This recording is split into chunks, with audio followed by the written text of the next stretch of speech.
Welcome back to the Monkey Mind Lab. Today, we're joined by Professor Gloria Estela González Zenteno, an expert whose passion for language and culture crosses continents and challenges borders. As a professor of Luso-Hispanic Studies at Middlebury College, she's known by her students for transforming classrooms into vibrant spaces of dialogue and discovery, with a keen eye on how languages shape identities, communities, and social justice.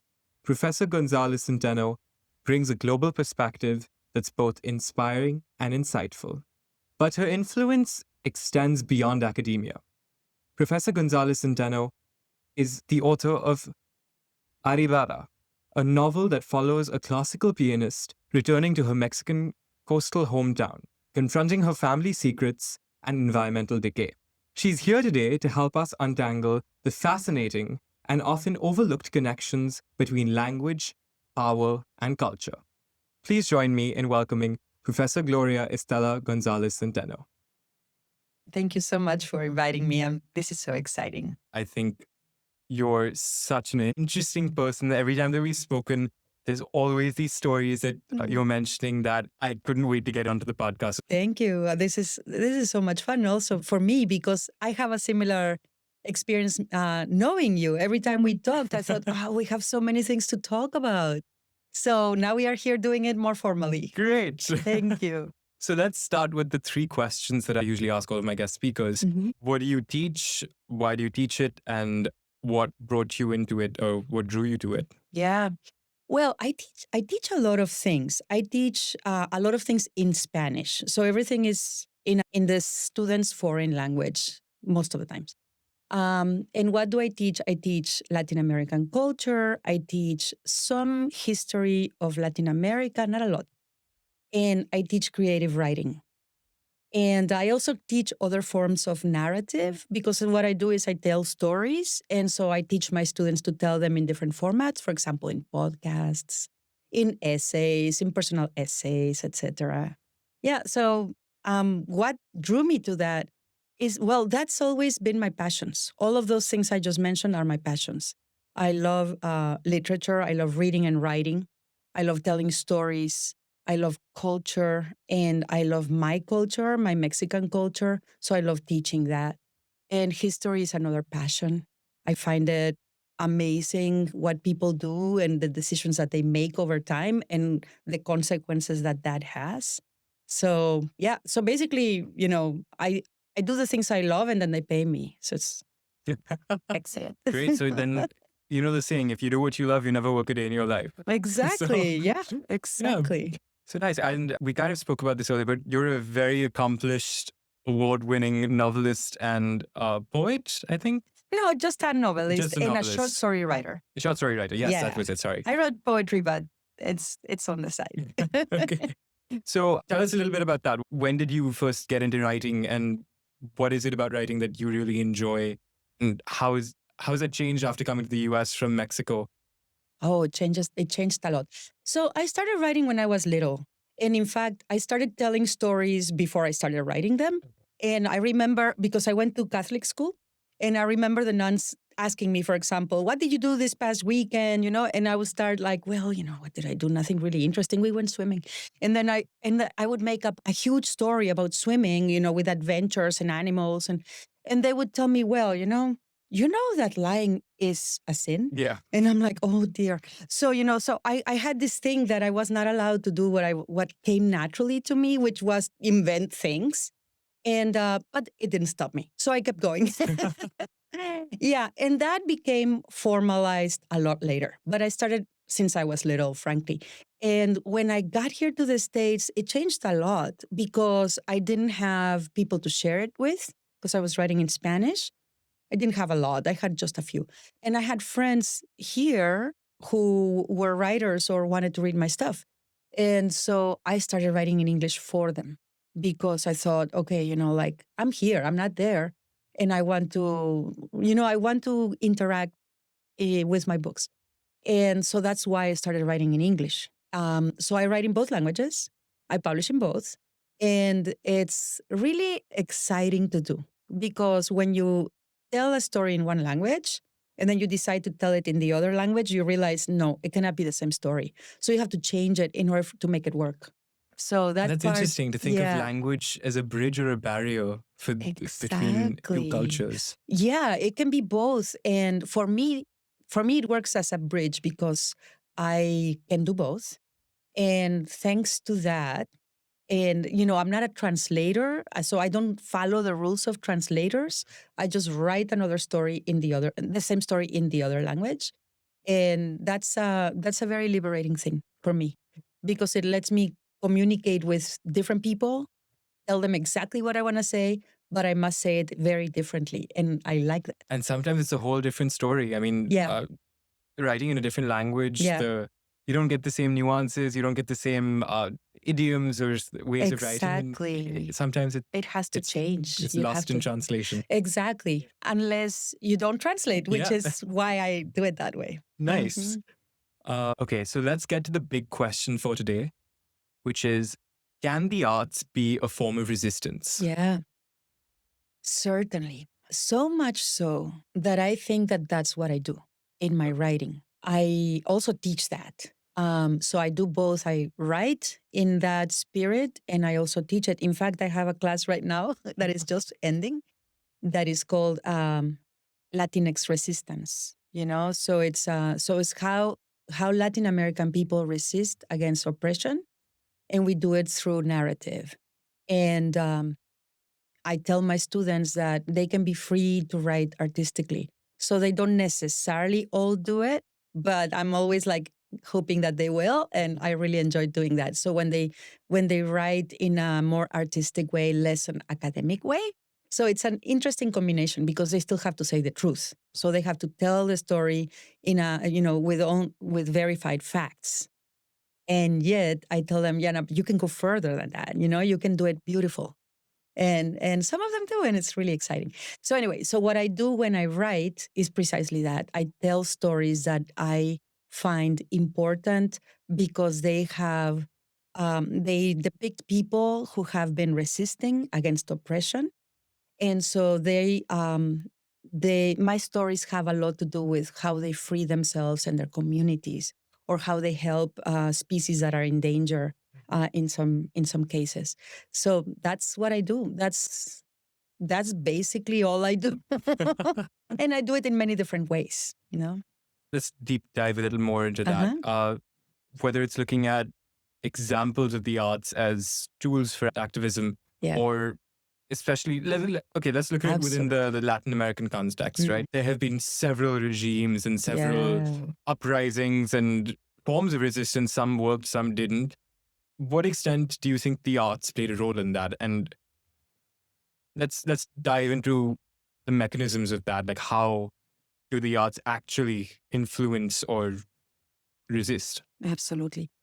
Latin America is a perfect example of that because we have in different places, we have this amazing creative power of people doing precisely that. So I can give you a few examples that come off the cup right now.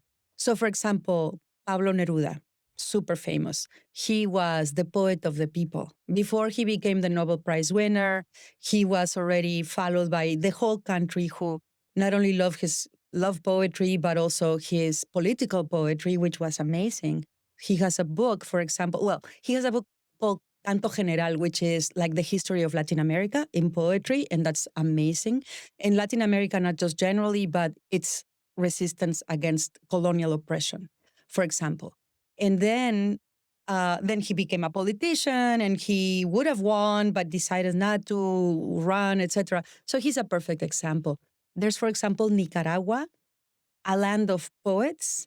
And during the resistance against the dictator Somoza, for example, in the 1970s and 60s and 50s, long time, all those poets were writing poetry to incite people to continue fighting, continue resisting, work for their own liberation. So those are examples, but there's so many in different, not only poets, I just mentioned poets, but there's, journalists and novelists, and in Argentina, in Mexico, in Cuba, you name it, there's examples. It's amazing. It's really, so basically that is where I come from.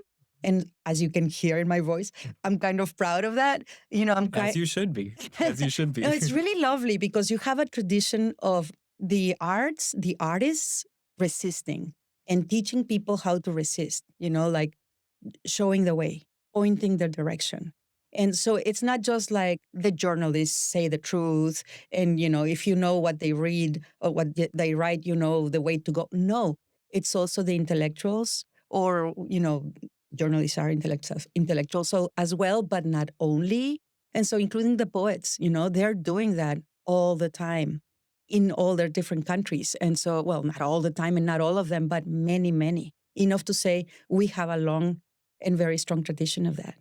So I think those are my spiritual mentors, if you will.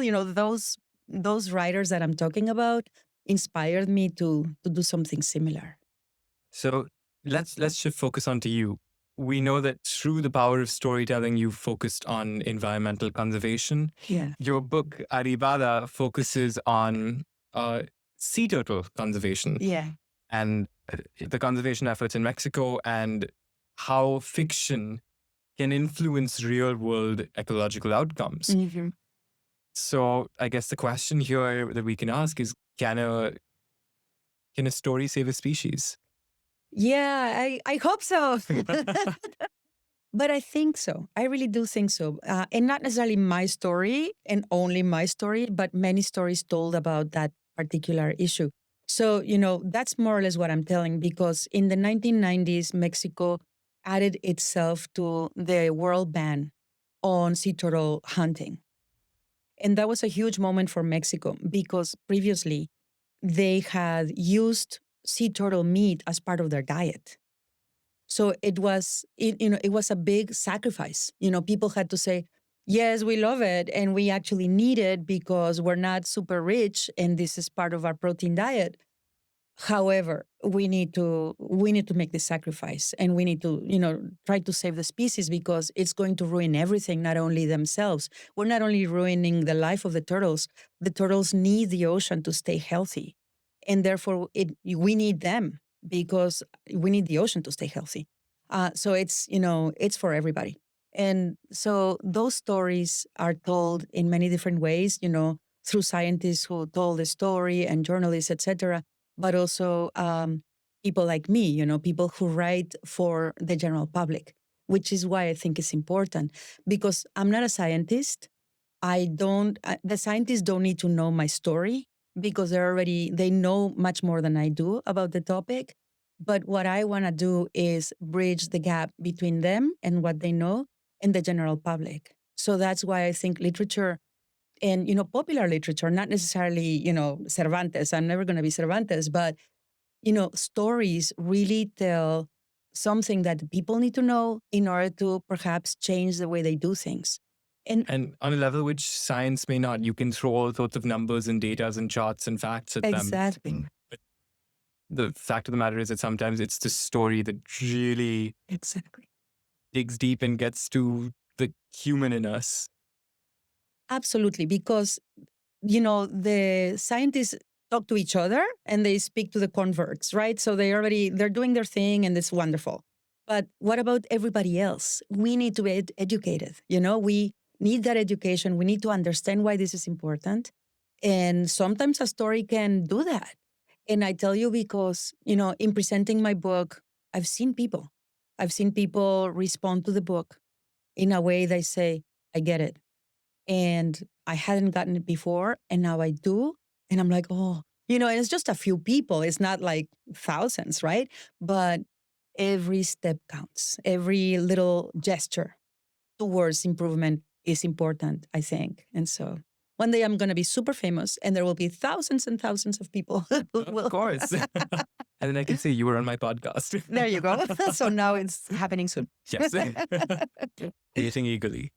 But so tell us more about your book and how that supported efforts that were already ongoing and how that amplified it to where it is today and how you tapped into the story. What led you to write it to begin with, and then how that influenced the effects that the book has had today? Yeah, that is a very lovely story to me because I've always been concerned about these problems. I've always been concerned about trash in developing countries. Mexico has a problem with that, etc. And I just felt that who knows where we were going? Like I was kind of feeling despondent about that because how are we going to change this, turn it around? And so in that way, one day I was like on a beach with my family, and that was a long time ago. And this beach was full of people and not a super pristine beach at all. It was kind of like touristic, and there was a little trash here and there and things like that. And we were walking, and suddenly, out of the blue, in front of me, just like a meter away from my feet, there's this little, mound of sand, and from it comes a turtle, a sea turtle, a tiny, baby. So it was hatching in front of our eyes. And so I read later and I realized that this was unusual because they hatch at night most of the times. They have ways of trying to protect themselves. So no, this one was like completely vulnerable, completely in the open, surrounded by all these throngs of tourists, etc. And of course, we helped her and took her to the water. And to me, it's a girl. I don't know why. And goodbye and come back and etc. And so that moment to me was so important because I felt this one made it. That means others can make it. And what can we do to help them? No. And so that story is in my novel. And so I have these little kids who, in the novel, who were just playing around and see this happen. And, so later in her life, the protagonist, who is one of these kids, partly because of this, but other things, decides, I need to help. Like, what can I do? And so this experience of understanding how important it is, and actually that there are possibilities, that we're not completely gone, that we're not hopeless. There is hope, and there's things we can do. And so those are basically the stories that my novel tells in some ways. There's other stories, but that's what about. Circling back to the broader question Mhm. of the arts as a form of resistance, even if you're looking at paintings or Mhm. other forms of theater, literature, Mhm. drama, Mhm. a lot of things on that front. We recently had a screening of an Argentinian play called The Walls on campus. And Yeah. I remember running into you there, and it Yeah. was a lot to do with psychological manipulation Yeah. and totalitarianism and things like that. Yeah. So those are themes that seem to be recurrent in Latin American or Hispanic literature that's coming across. Yeah. To what extent is that driven by resistance or Mhm. to inform people of what went on there, to mimic the sort of Mhm. conditions of the regimes that went on or the politics Mhm. that happened? Would you say those kind of plays, those kind of stories, those kind of poems are more about sharing the story with other people to make sure something like that doesn't happen again or to educate? Mhm. Or is it more about uh, resisting by having certain characters Mhm. not go along with the flow, or the sheer fact by telling that story they're resisting because they're speaking out against something that is wrong? Yeah. I think all of the above. And in addition, for example, that play that I had a hard time watching, as you know, um, that play was written before the dictatorship. Oh. Uh huh. So it was a warning, and that is the prophetic power of literature. So prophecy is precisely, it's a warning. If you read prophets in religions generally, I think, and I'm sure there might be exceptions, right? But the ones that I know about, that's what they were doing. They're not saying, okay, things are really terrible and they're going to get worse. No, they're like, if you go on that path, it will really get bad. This is going to be a disaster. That's what prophets say. And so I think that art does that. The work of resistance, partly by prophesizing, by telling of the future. That's just one of the many ways. So that's what we saw in that play, Griselda Gambaro's, The Walls. But for example, I can think of so many different examples. In Chile, for example, during the dictatorship, they had this poetry called palimpsest. So, so the idea was they wrote in such a coded language that it went below the radar for the censors, right? But the in crowd, the people like them, the people who were the victims of the dictatorship, understood what it was actually about. And so they were able to publish many books that had this content that gave people either information or suggested strategies for resistance. And they were able to go, below the censors. So there's just so many different ways of doing it. It's just beautiful. Yeah, some of it is just poetry that seems like romantic, love story, but no, there's a lot more underneath that. So it's crazy, crazy interesting. That makes me think of films. In coming from a country that's been ruled by, has been a colony for the British and has had censorship in the ways people can meet and in the way we can discuss things. Yeah. Film was a huge medium of communication, of spreading the message, of influencing the crowds. Till date, we have a censor board in place because there are some films which, if released, talk about sensitive issues or something, will cause riots or like outbreaks or Wow. oppression of a specific crowd, because that's the power that films have Yeah, to exactly. influence, to create, to do all those sorts of things. Yeah. I'm curious about what cinema culture and films have to do, or the role they play in this particular landscape.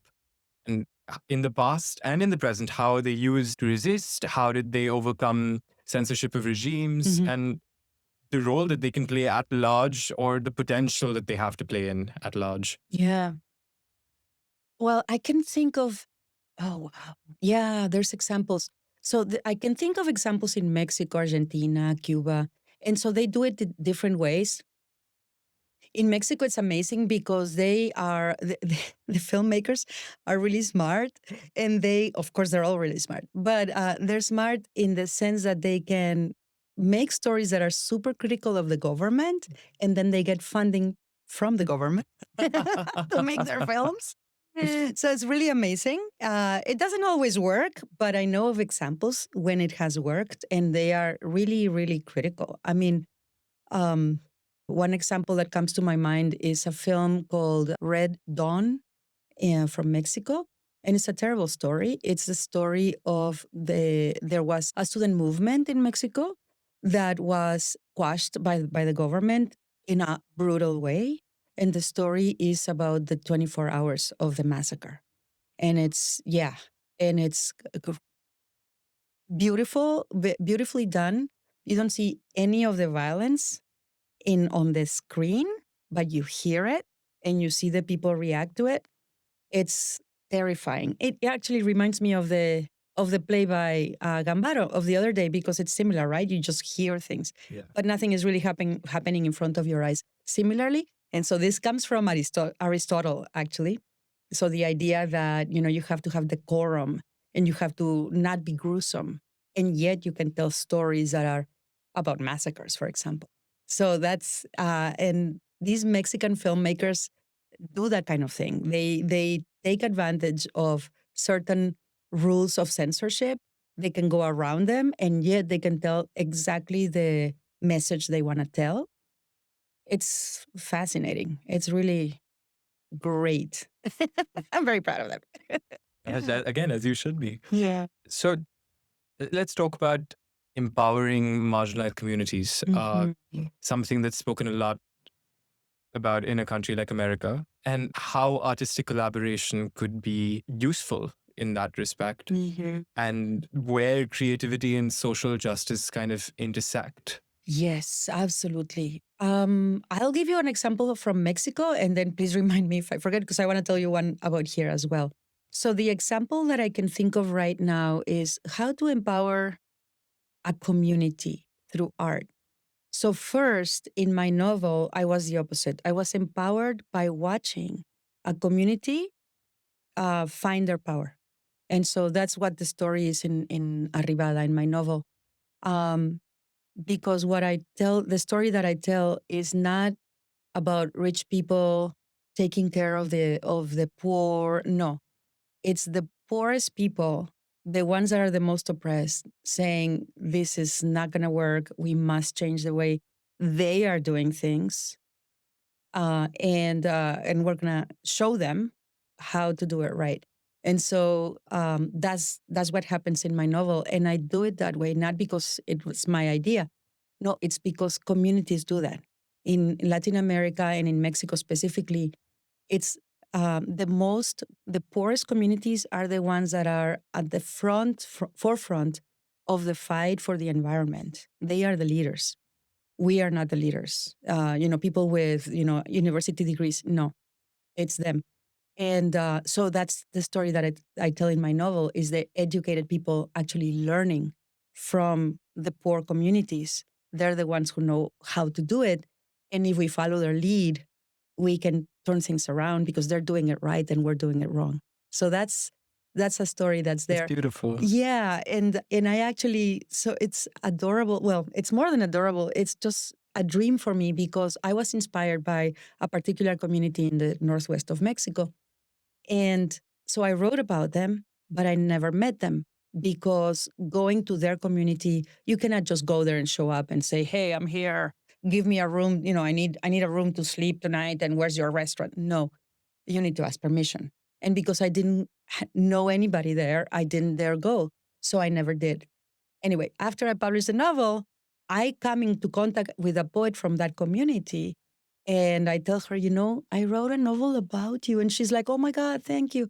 So that was great. And so now we're going to collaborate for children's story. Oh, nice. Yeah, so she's going to do it in her language, and I'm doing it in Spanish and in English, in 3 languages. Yeah, so that's really lovely. So how does art empower people? I think that people empower writers if you're humble enough to tell their stories, is what I feel.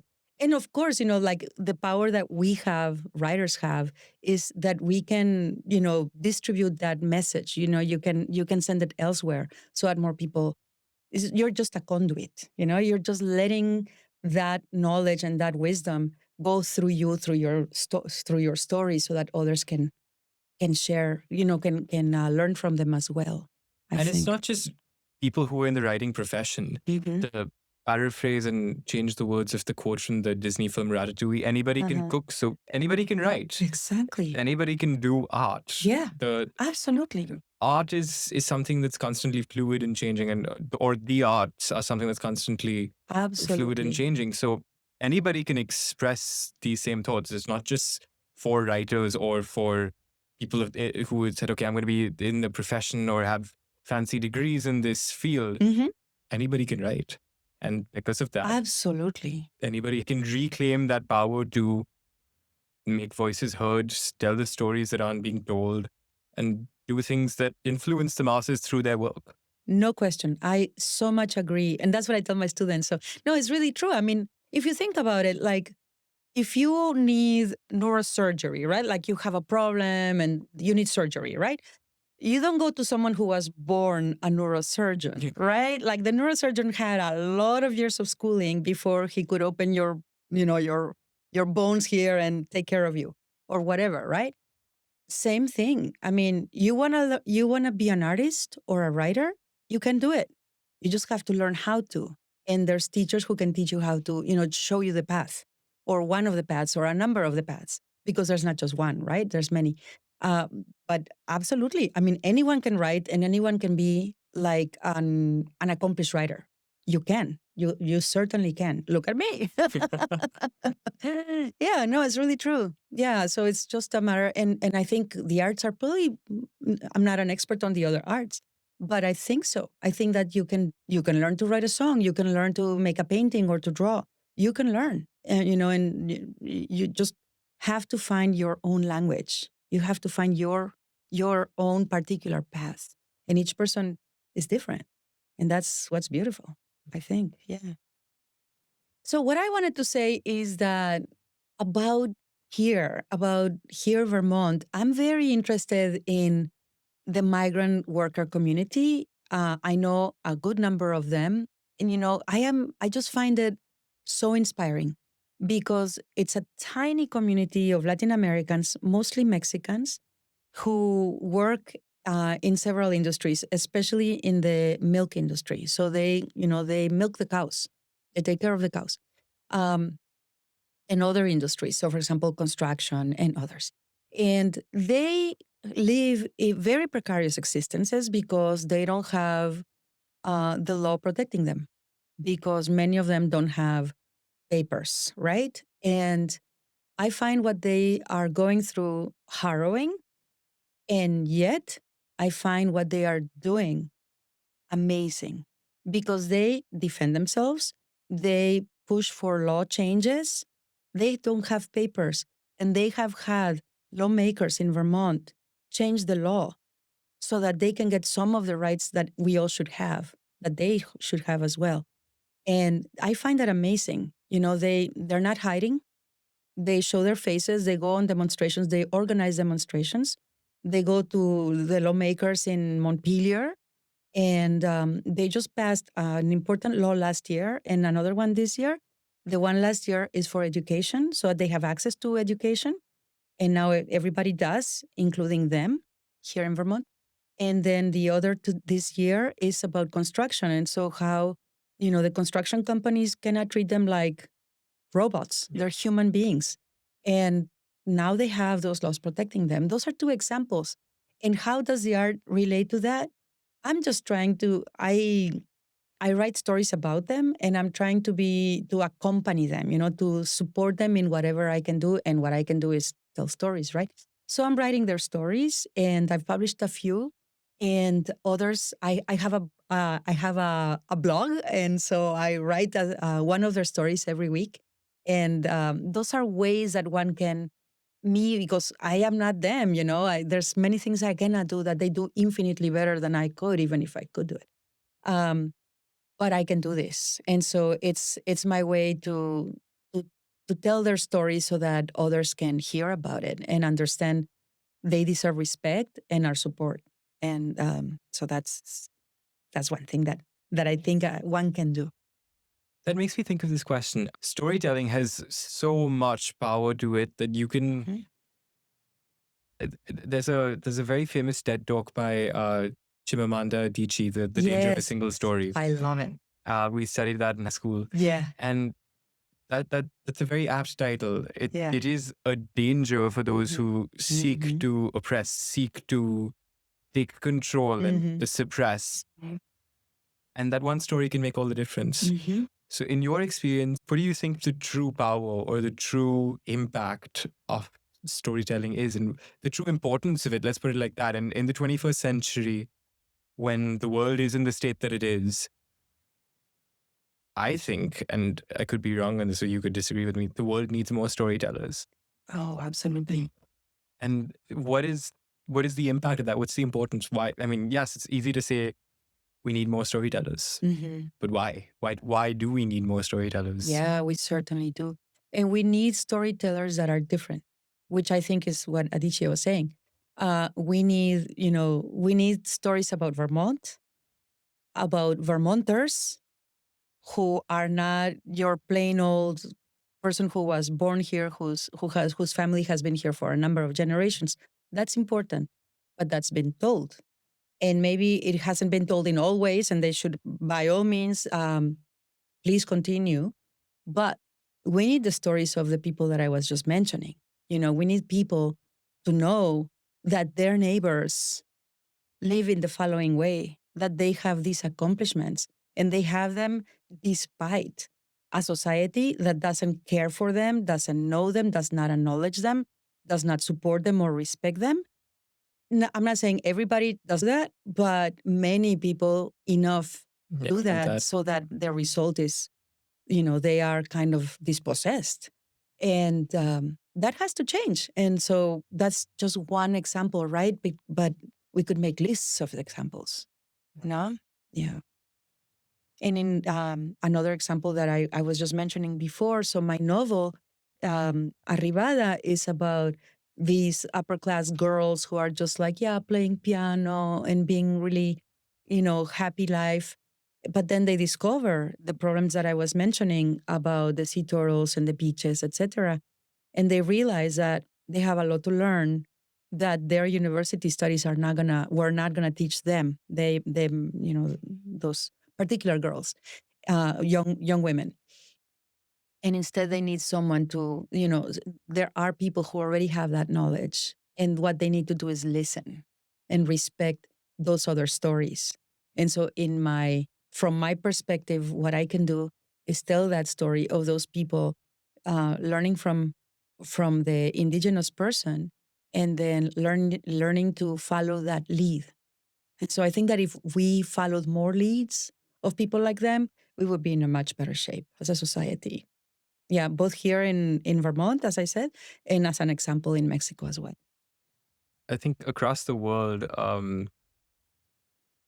not just everywhere. Another way that I can think of is what happens in the morning to me, right? On a good day, the way I like to start my day after my little exercise and a little yoga and things like that is I take my notebook and I have nothing to say. There's no agenda, nothing like that. And some of the best writing I've done comes from those moments, when I have like, oh, I have to write chapter 5 about this, No, it's like I just take a pen, not even a pen, a pencil, and my notebook, and I just scribble. And what comes out are stories about people protecting themselves and each other against oppression. But they come in a very free way, so art is liberating to me personally, which is why I'm saying this, this is that moment in the mornings feels liberating because I am doing what I love most, which is telling stories. And then the stories that come out are very sincere, frankly, and very kind of to the point, although I didn't plan them or anything. And they are that kind of stories of resistance. So yeah, that's another way. And I think we were talking about it, how the monkey mind idea. That's why I decided to mention this again, because this notebook thing, just you have your notebook next to your bed and you hardly say hello, you hardly say good morning, you don't even brush your teeth. And the first thing you do is that. And your mind is kind of sleepy and hazy from the night, and maybe you had a dream or something. And from those dreams and from those irrational thoughts that are kind of messy, that's where the better ideas come from for me. And that kind of ideas, the ideas of respecting humans, respecting life, respecting yourself, and but not as an individual, only as a community. Like telling others, you have to stop what you're doing. You have to respect us.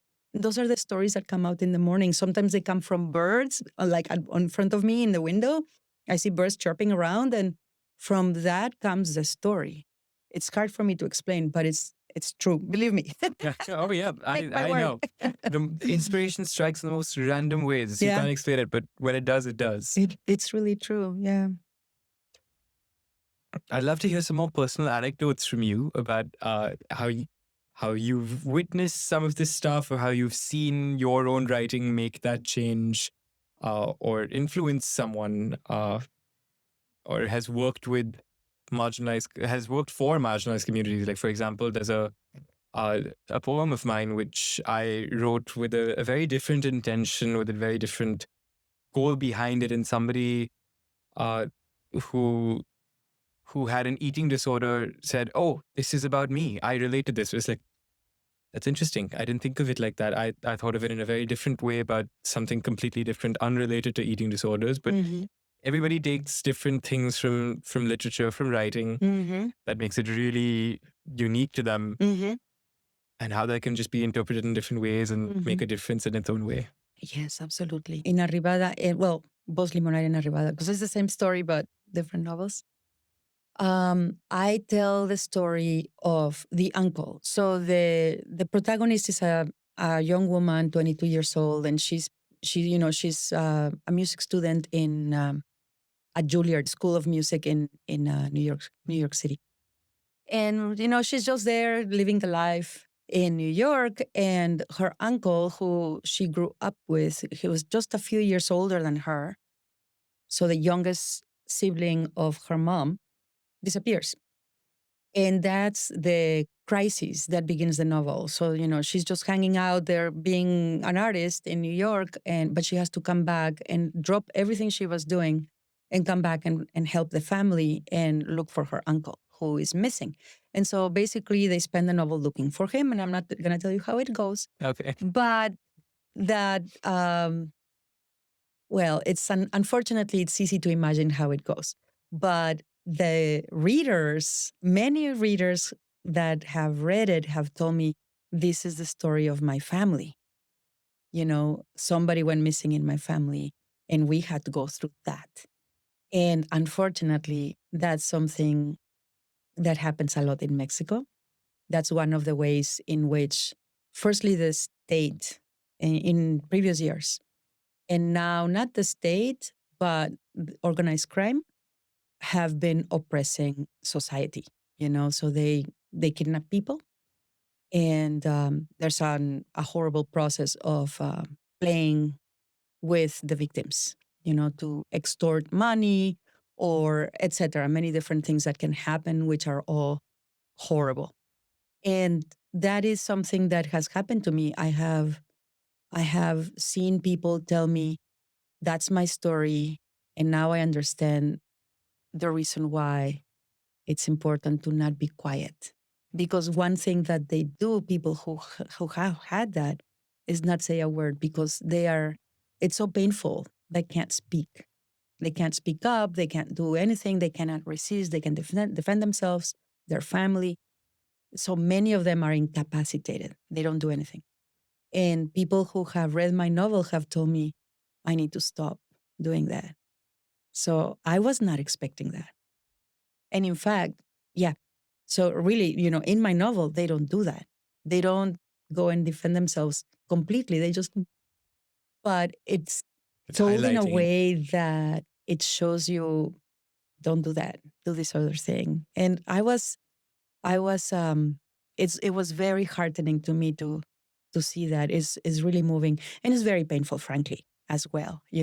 So that pain can incapacitate you, but if you change something, you can turn it into you can get your energy back and do something about it.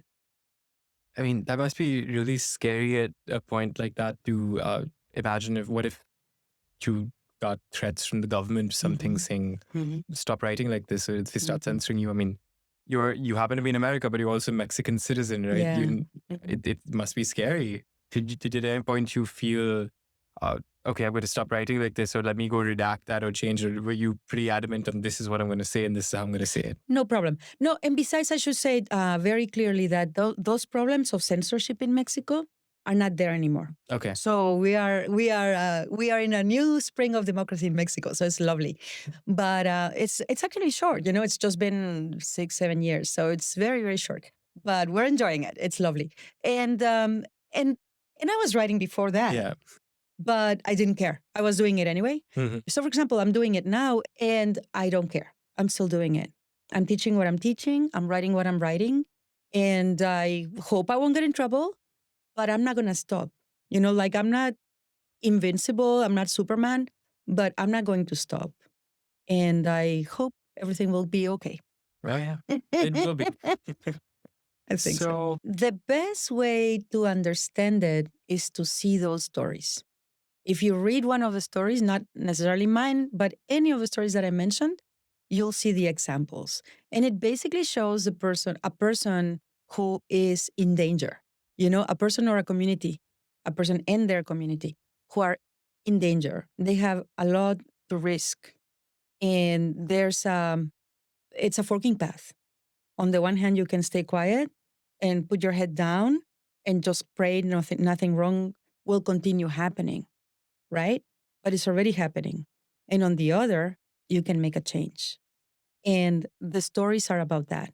So the stories are about the people being right in that forking path and making a choice. And some characters in stories go one way and others go on another way. And the ones who go in the way of resistance They don't have it easy. They have it really hard, but they accomplish a few things. And sometimes they risk their lives, frankly, but they do it. And so that's what I think. If you can put yourself on that, in the middle of the why, of the forking path, you're like, okay, should I go this way or that way? Put yourself in the shoes of the character and then decide which way are you going to go? Which way would you go? And what happens if you go the other way? And that's the story. Tell the story. So, that's as basic as that. Yeah. Tell the story and see where it goes, where it takes you, because you don't know where it's going to go. Yeah. Like, I didn't know how I was going to finish my stories until very close to the ending. Then I'm like, oh yeah, that's what I'm going to take it. So and so is going to die. No, they're not going to die. No, like it's going to be this way. Yeah. You discover that as you go. So it's hard to know. But if you put yourself in that little why, in that forking path, in that particular spot, you must decide something. It's either this or that. And then that path is going to take you places. That's amazing. Does that make sense? It does. Yeah.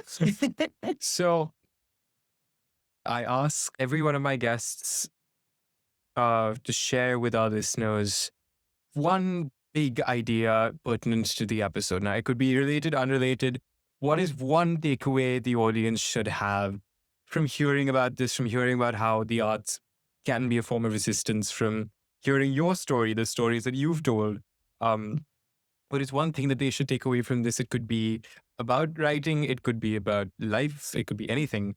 I think the main takeaway for my life, for my students, maybe, if they agree with me, and for my readers, is it's never too late, and go for it. Because, we sometimes feel paralyzed by our fears, by our insecurities, lack of confidence, or maybe I don't even have time for that and I'm just going to do this easy thing instead. No, go for it. If you care, just try it. It might work. It most probably will. And and I'm saying that as a writer. I'm saying that as an activist, seeing people who are activists and how much they have accomplished. And I love it when I see people respond to that, including kids, because I have short stories for kids as well. And the kids are like, look, teacher. They call me teacher. They're adorable. Look, this is my turtle. She's fine. She's not going to die. And, and I just feel these kids are going to grow up loving turtles. And I feel like I am so accomplished because I help them get there.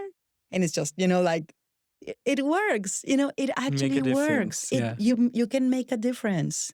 It's not for me. It's for them. It's for the kids, and the kids are gonna tell their parents. Hey, what are you doing? You're just polluting the beach. Don't throw that trash there or whatever.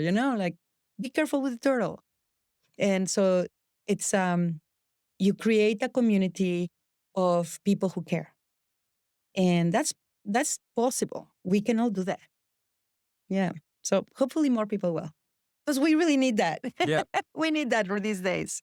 People who care. Yeah. And I think the other thing would be tell more stories. Yes.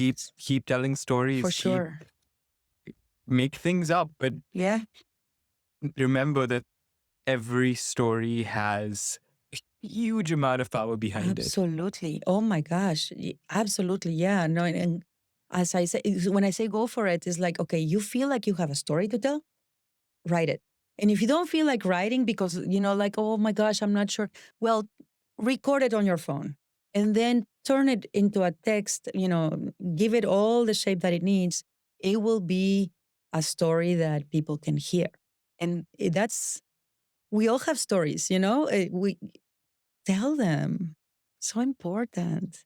And if you have grannies, ask them their stories. That's really important. Grandpas. Yeah. It's just Super about important. listening as well as telling.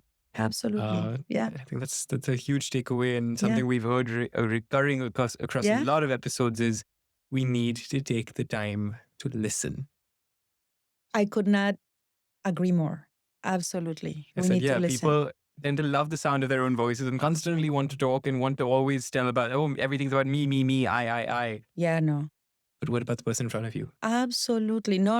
It could not be more true. Yeah. That's why I say, grannies, grandpas, people in your community. You never know where the story and this listening is, of course, listening with your ears, but you can also listen with your eyes. Watch what they do, and what they do can be amazing. Is probably amazing, and all you gotta do is actually pay attention. So listening is paying attention, right? And wow, it's like, look what they do, and here I am just being a couch potato doing nothing. I right? can't tell you the amount of times I feel this. Like if I start telling people the story of my grandparents on my mom's side, my mom's parents, actually both sides of grandparents have been through really crazy lives. Yeah. But my grandfather, he's 98 now. Touch wood, Wow. he's doing pretty well. That's Going to go see him soon.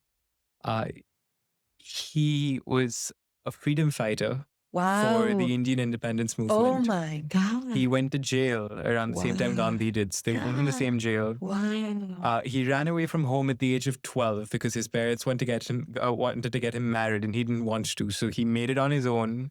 He used to sit under a lamppost and sketch people. Wow. And sell that to them and make money from that to the point where he made enough to get a space, start classes, started teaching people. Wow. He later went on to start a school. He ran the school for 54 years. As principal of that school, and he only charged the bare minimum fee that he needed to run the place, 20 rupees. He made over 300 paintings and statues. Wow. So really a self-made man, and is really impressive. If I look at my grandmother, daughter of a collector or something, very well off, but so modern thinking, never let her daughters into the kitchen. Never forced them to do any of that. It was like always, excellent. It'll be handled. Yeah. My grandmother on my dad's side, after my grandfather passed away when my dad was 5 years old, she was thrown out of the house with the children, and all the money was stolen, a whole thing over there. Moved across the country to Mumbai, started a life up thanks to her brother's help over there. Wow. And made it herself. Yeah. Mother of 2 kids in a city that is vicious. I mean, Bombay is great. I love it, but it's not very kind to everyone. Just the stories. Take the time to sit and listen. Every time I listen to them, I'm just in awe of the fact that that's the way they live their life. And I have a lot to live up to. Oh no, you're doing very well, I have to say. You're doing very, very well. Thank you. Yeah, this actually reminds me of my new novel, which I am right now negotiating the contract to publish it. And it's a story about my family, precisely. So in my family, there's stories like that. And I'm like, wow, I need to put these down. And then I discover that there's connections with the history of Mexico in those stories. And I'm like, oh, one of my great grandpa was a freedom fighter too, which this is what reminded me. And so I decided, okay, I'm going to tell that part. And so it got bigger and bigger. And so, the auntie and the grandma and all the other, all the other characters started showing up in the novel, and I'm like, this is awesome. So it's not the story of my family, but it's the story of my community through my family's personal stories. And it's so fun. It's for young people. So, so the editor was telling me, I like it because it's for young people. And I'm like, I'm glad you got that, because it's about a young woman who is 20 years old and she does parkour. So she climbs on buildings, and that's how it starts. And so, yes, I think it's super important to listen. And there's a wealth of experience all around us, and we can do it. Yeah. So I hope you will tell your family stories one day. Thank you. I hope to be able to do that too. And with that, I think we're at the end of our episode. Thank you so much for joining us. It's been lovely speaking to you. Oh. I know we're going to have many, many more conversations off the podcast as well. I look forward to those. Absolutely, yes. Thank you so much for monkeying around with us. Stay tuned for the next episode of the Monkey Mind Lab.